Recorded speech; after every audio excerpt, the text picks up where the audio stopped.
You also have to figure out your roadmap in order to get there. Because it's like you can't just say like I'm going to do this, but it's like, okay, that's great, but you have to know how you're going to do it. Like what are your steps that you're going to take? Like you're saying, day in and day out for Right. the weeks ahead of that year. What are you going to do in order to hit that goal that you have for the year? Or what are you going to do to meet that 10-year goal? Where do you need to be in 5 years to be on track for the 10-year? Those kinds of things where it's like you have to be very specific.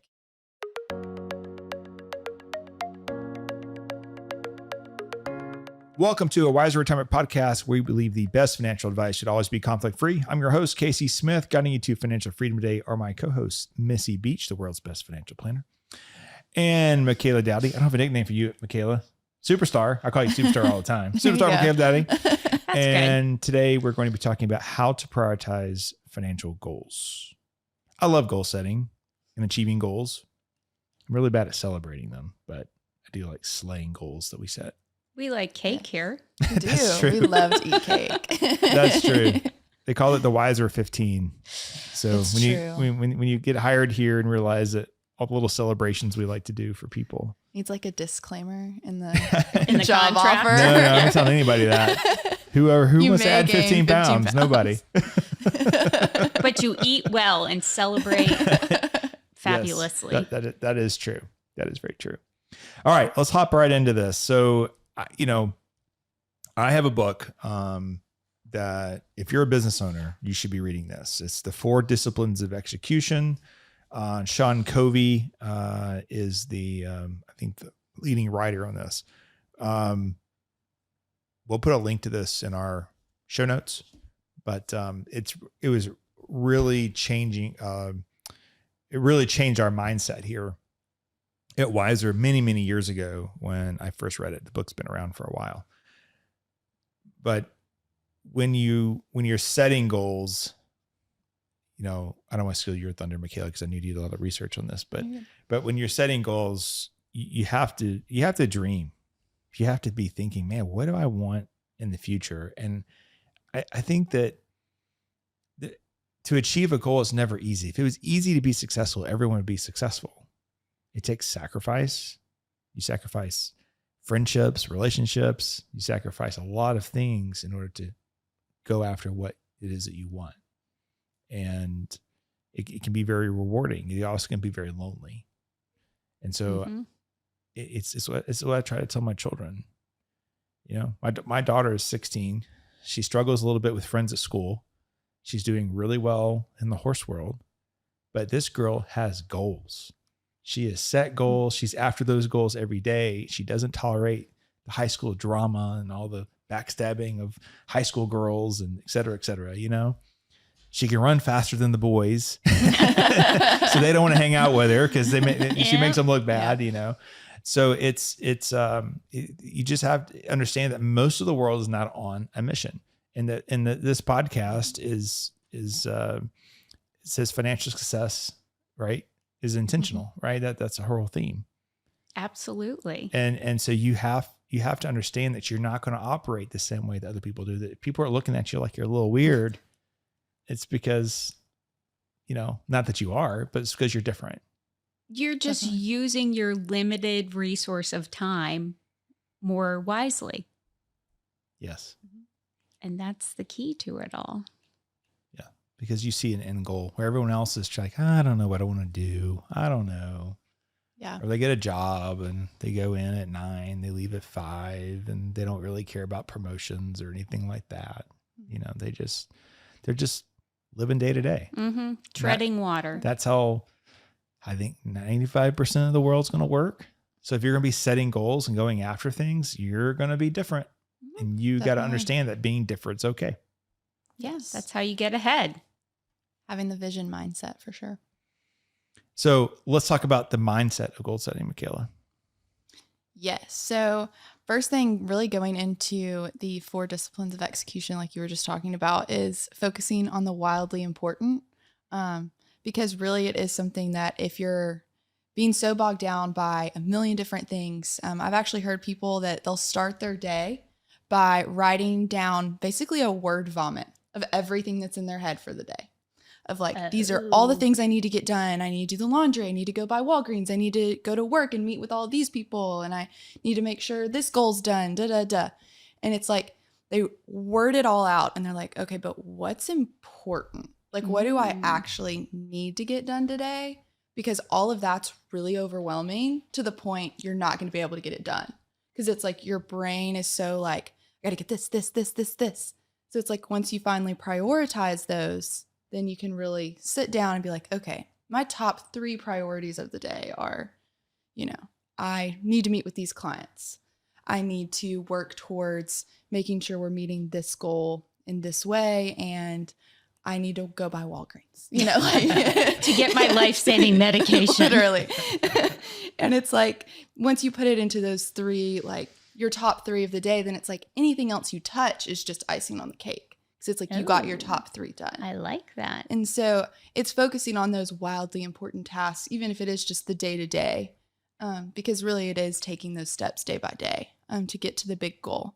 So it's really doing that. And yeah, because the more you do try and accomplish during the day is really just going to bog you down overall if it's not all towards the holistic goal. But that's nice because it lets you release all that from your brain and anxiety and get it all on paper, on your computer, and just release it and then give you the ability to assess what's important. So Definitely. That book really focuses also on setting lagging and leading indicators. And that's something that we do here. For example, you know, we want to grow our client base. We grow about a little over 20% every year. We've been doing this for 7 years now. And but you also don't want to lose the people that have been with you for such a long time. And so one of the things we'll do is say, we need to have met with at least 85% of our client base over the last year to update their financial plans. And we have people here who get bonuses for making sure that we're in front of our clients on a regular basis. And because what happens is, you know, you work really hard on a plan, you're really engaged with that client for 3 years, they'll say. And then everyone gets comfortable because they're like, oh, well, we've done everything in this plan. We're kind of on cruise control at this point. But you still need to be checking in to make sure that indeed that's the case. So if we want our goal, so our lagging indicators, we've met with 85% of our people over the last 12 months. But a leading indicator is we know we have to meet with 6 people a week in order to hit this 85%. So we have to make sure that do we have 6 appointments in the next week so we hit our 85%. So if you're a business owner, that's a really important mindset to have is you can look in the past, but what can you do to change the future? It's just like meeting with clients. You know, if you are prospects, you can meet with a lot of prospects for your business, but if they're not the right prospects, then you're not going to really get the traction that you need. So you have to have leading and lagging indicators centered around finding the right prospects for your business. And then you have to look at these every week. You have to measure every single week. You can't do goal setting and then say, okay, I set all my goals, and then you walk away from it and don't return to it. And you have to improvise. You have to say, okay, I've set these goals. So in my daughter's case, she set all these goals for 2024, but one of the horses has a mild but annoying foot injury. He's out. He could be out for a year. Wow. So if that's the case, then horse number 2 has to be progressed faster. So, you know, she ran a down in Ocala a few weeks ago, and the horse was just tired the 3rd day because he's young and he's, you know, he wasn't supposed to be here. Right? He should have been doing something a little bit less. He was the understudy. Right. Exactly. But you had to improvise your goals occasionally going, okay, well, this has happened out of my control, but I'm going to pivot. And this is now kind of the reset goal of how I can salvage my next 12 months. So it's the same way in business and about our personal lives. You know, there's things that happen that get in the way. And another thing too is you have to continue to you have to have good long-term goals, which is why I love about the mind setting, what's wildly important, where do I want to be? But then you have to break it down. For me, and this is a good book, it's integrated into the EOS system of business books. It's called Traction. So in Traction, first of all, I would have written a book by now if I known if I could just reference all the other business books that I've read. That's just exactly compile all the that's others. exactly what traction is. It's like this, he just references a bunch of business books. Like, geez, I could have written this book.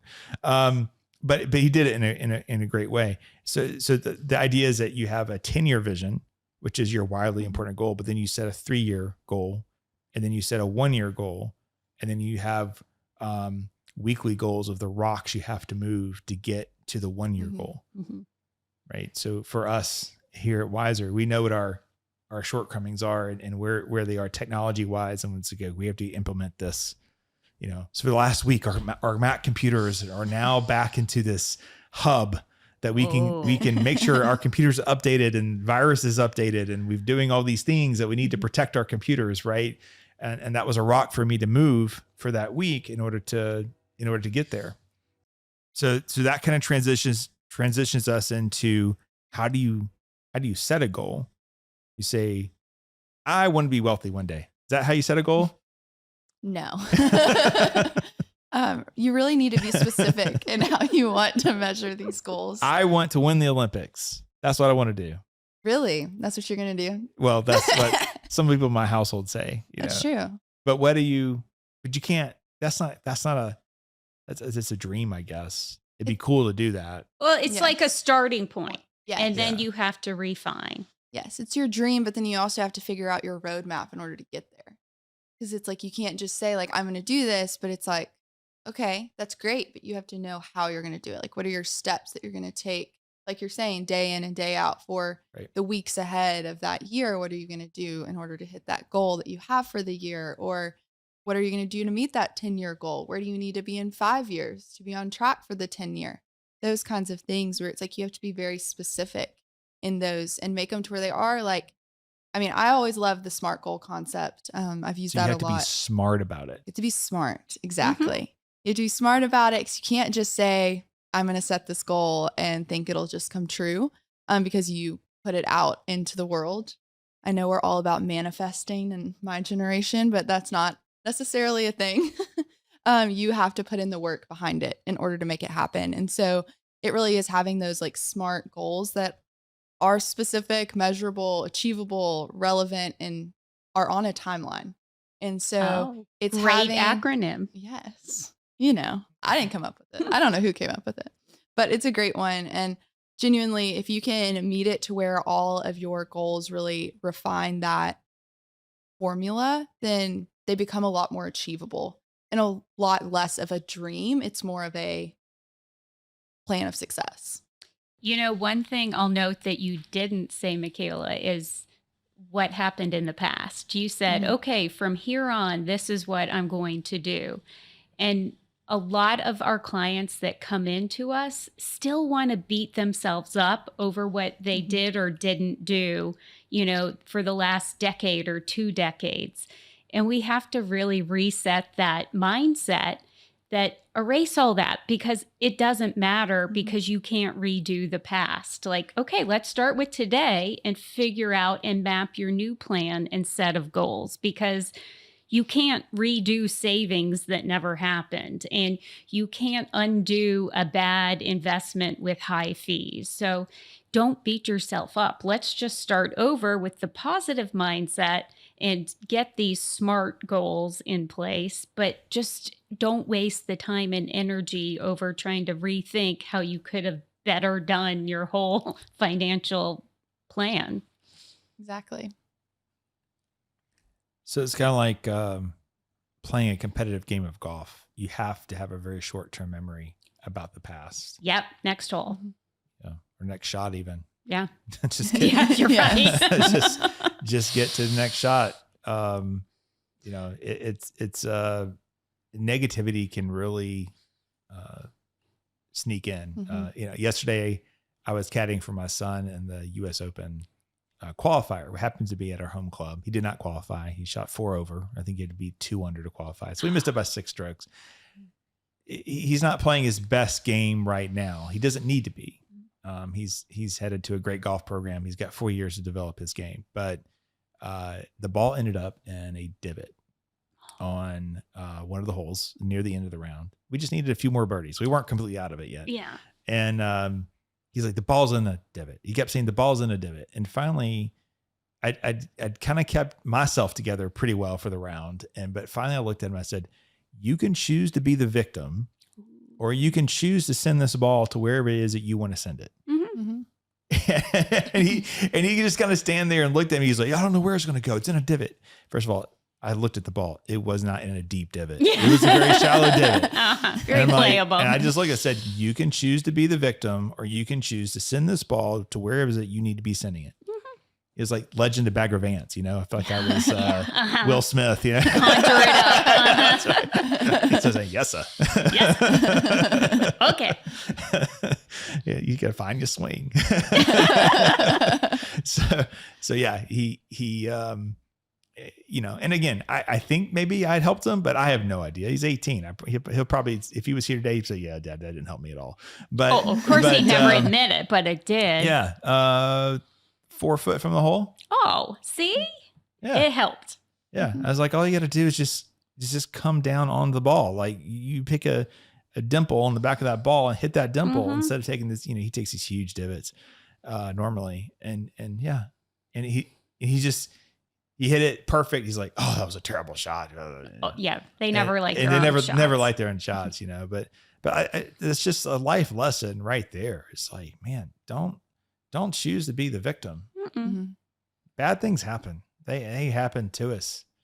I was in that car accident a few months ago. I mean, every car in my house has been rear-ended, either with me, the driver, or not the driver. All four cars. But the one I was in was probably the worst one because we got sandwiched in a 6-car pileup on 575. And was it 2 weeks later, some attorney calls me up and says, hey, I read the accident report. I understand you took the brunt of all this. And yeah, there was a Ram 2500 in the back seat of my BMW X5. Yeah, it was totaled. It was unrecognizable. But BMW is a great product, by the way. If they'd like to be a sponsor of our show, I'd be happy to attest to how well designed it was. And you're here. And yeah, oh yeah. And my neck was a little sore for a couple of days, but that was it. No big deal, right? But this attorney, to most people, but to that attorney, he called me. Oh no, you could get bodily damage. I could get you all this kind of money, and I just finally said, "Look, sir, I'm going to be fine." I said, I don't. I think everyone else was okay. Everyone else was in a much bigger car than what I was driving. Yeah. But I choose not to be the victim. It was just like completely silent on the other side of the phone.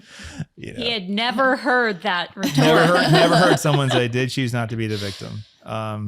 So yeah, anyway, so it's just really important that you, it's not about where you've been, it's about where you're going.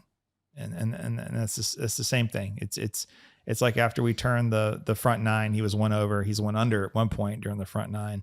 And he was just really disgusted and with his play. And I said, I just kept pointing up the 10th fairway going, it's all right here, man. Mm-hmm. Like it's number 10. You got 9 more to go. And so it's something that he'll learn over time. But even as adults, there's a lot of adults that just say, oh, just bad things happen to me. It's what happens to me. And they just accept that. And you've got to get out of that mindset. Yeah. Just don't be a negative person. Prioritizing goals. Yeah, you can't do everything all at once.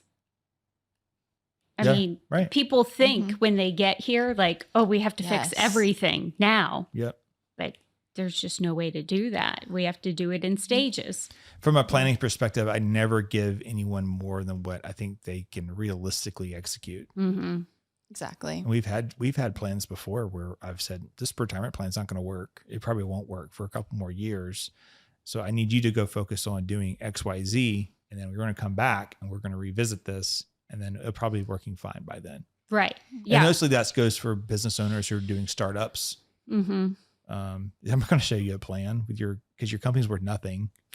Right? I know. You have this idea and you're starting it. So let's just go focus on that idea and don't think about, oh my gosh, if I screwed this up, I'm going to screw up my retirement. The reality is that you can be gainfully employed somewhere else making, $300,000-$400,000 a year. So therefore we're not going to worry about this. We're going after the lottery ticket at this point. Yep. So. And That's there's just one example. yeah, other extreme examples where if a client is in a lot of debt, Yep. sometimes we have to turn off retirement savings temporarily, Yes. which just sounds wacky. And why would you Mhm. stop saving for the future? And they hate to hear that because they think like you're turning off their ability to have a great retirement. Right.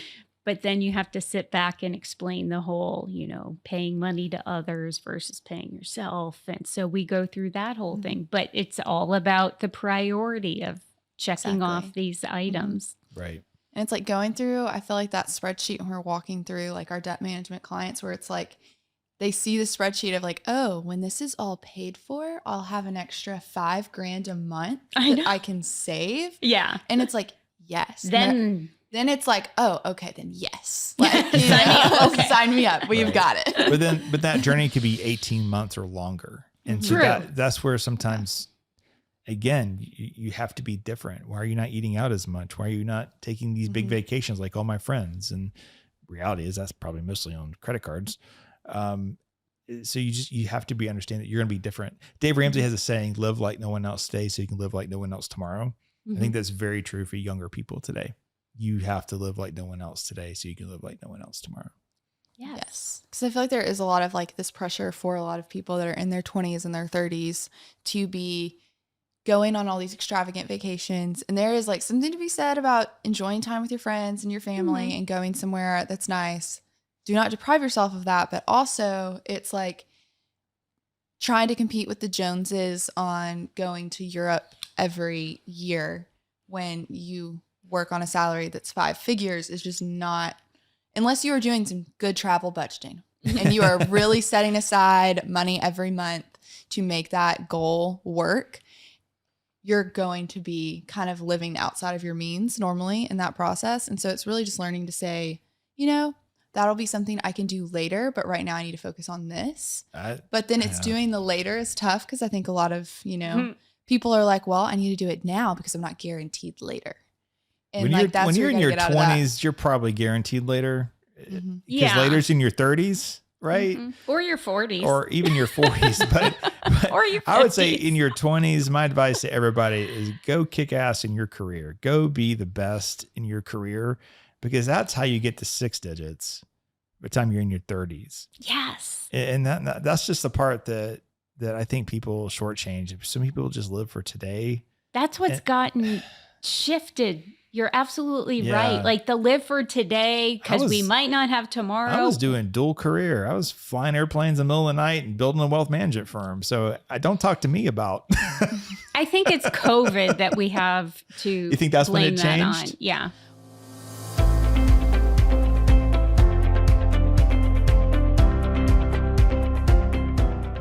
Are you curious why annuities keep coming up as a potential investment option? People are often told that annuities can effectively mitigate investment risks and help secure their financial future. However, annuities often benefit the salesperson and might not be the best choice for you as a consumer. To learn more about the various types of annuities, the negatives of owning them, and better investment alternatives, we have a free ebook on our website just for you. To download our ebook, Buyer Beware, Why Do They Keep Trying to Sell You That Annuity? Simply click the link in the episode notes or visit wiserinvestor.com/guides. Now let's get back to the episode.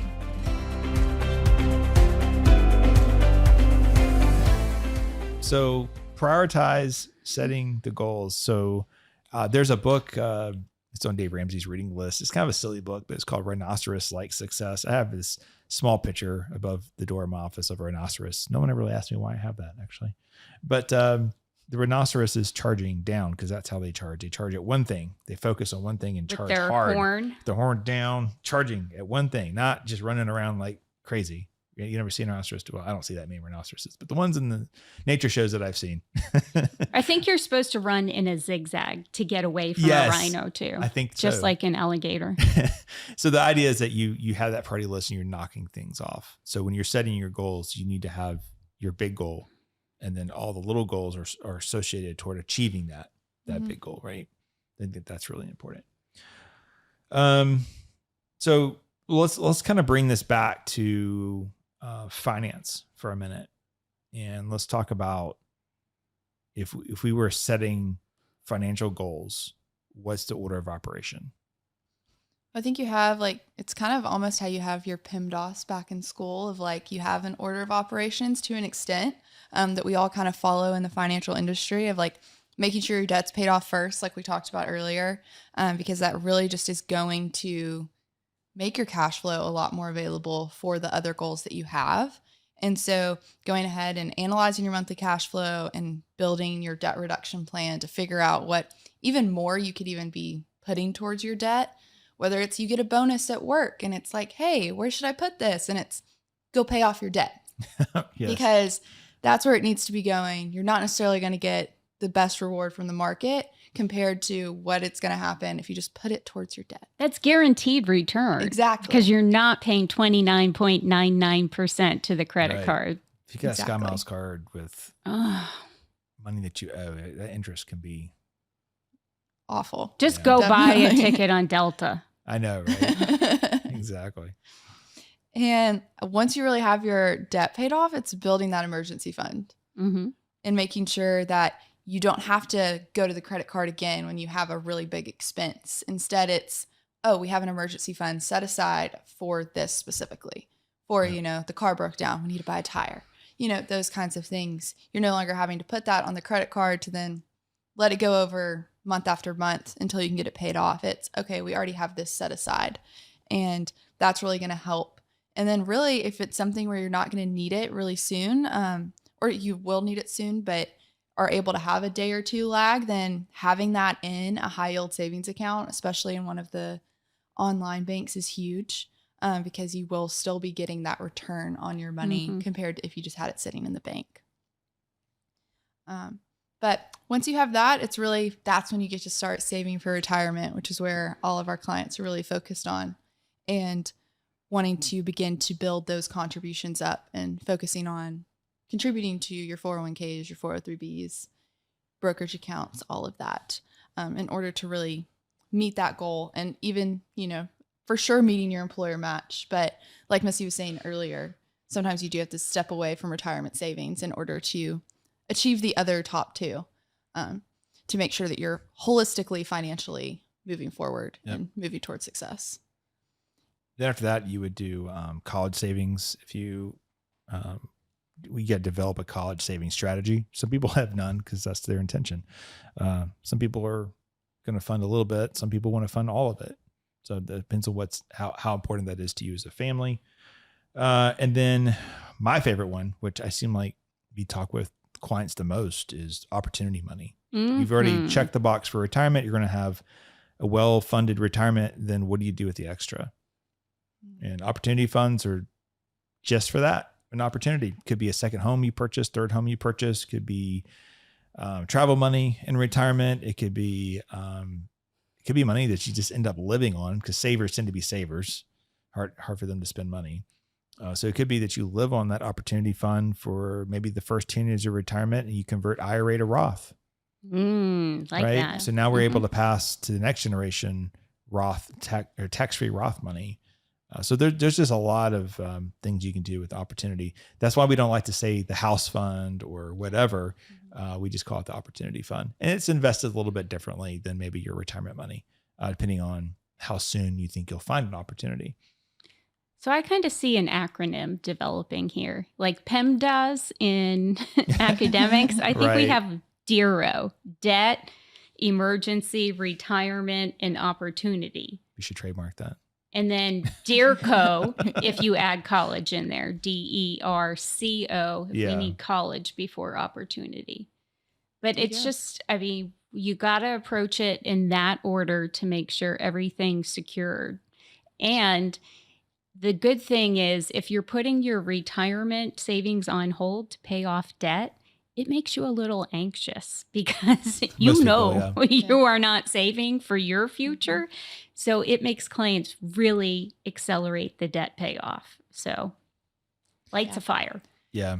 Good point too. We just had a planning process finish up last night and I was like, hey, you should go ahead and pay off these two mortgages. And they're like, I don't know. I'm getting 5% on savings account. It's only, 3.2 on the mortgage. And Missy had a really good point in our planning session for that family that actually when you're taxed in the 37% tax bracket, You're not. that 5% is taxed at 37%. Yeah. And so your net is actually lower than the interest. You're better off paying off the interest.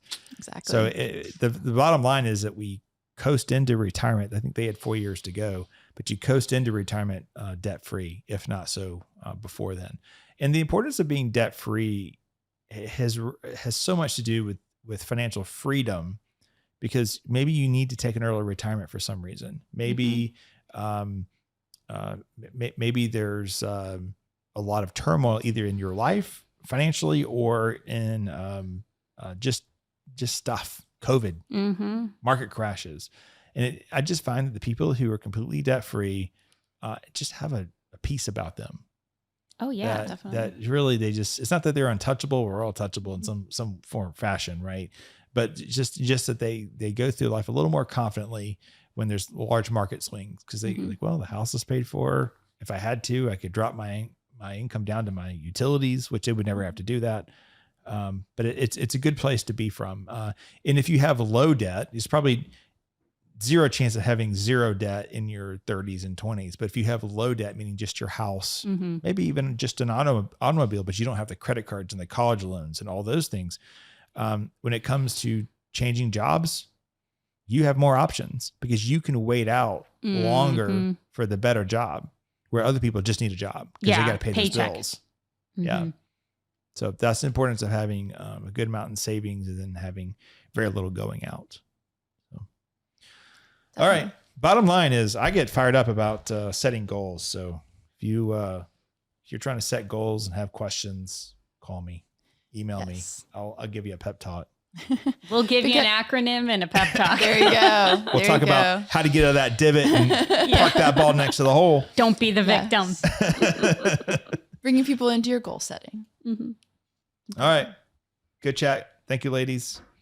Thank you for listening to today's podcast. If you're interested in learning more about Wiser Wealth Management or want to schedule a consultation, meet with one of our fiduciary financial advisors like Missy, who's the world's best financial planner. You can do so by going to wiserinvestor.com or click on the episode notes. Hey, don't forget we have a YouTube channel called A Wiser Retirement. You can watch a video. We link to it here. What is flat fee financial planning? That might be something that you're interested in. Also podcast episodes, episode 200, setting and achieving financial goals in the new year. We did that earlier this year. We dove in a little more into goal setting, and we talk about opportunity funds in episode 185, where dreams become reality. Dum, dum, dum. Thanks for listening. We'll see you guys next week.